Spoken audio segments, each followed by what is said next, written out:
The honourable member for Edmonton-Calder. Thank you, Mr. Speaker.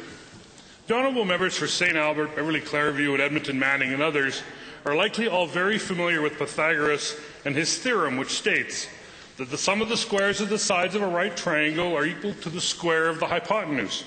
As a quick refresh, Mr. Speaker, the hypotenuse is the triangle's longest side, and the legs being the other two sides which meet at a right angle.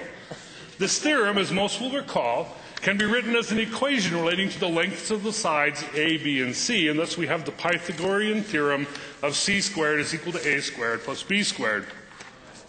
This theorem, and its rather intimidating moniker, is nothing more than the elegant and universal 6-8-10 rule, which skilled tradesmen use every day to square a wall, calculate the length of a stair stringer, or commence a boundary survey of real property. It is such a beautiful and flexible thing that you do not have to simply stick to 6-8-10, and you can use any division or multiplication of this sequence. For example, 3, 4, 5, or 12, 16, 20 can also be used. Pythagoras died 500 BC, but his rule influences us today about 2,500 years later. And even today, we have direct evidence that the work of Pythagoras was accurate. His law has stood the test of time.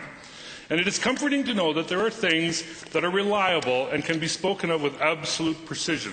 I find this a rare thing, Mr. Speaker.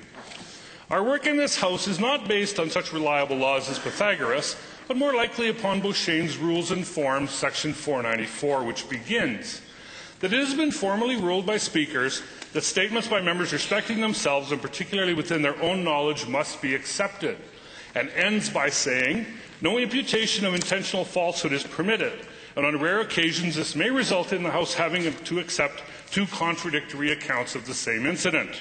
And there we have it, Mr. Speaker, proof that freedom exists for members of this Assembly to take a contradictory positions, even with themselves, whenever they find it convenient to do so. Thank you.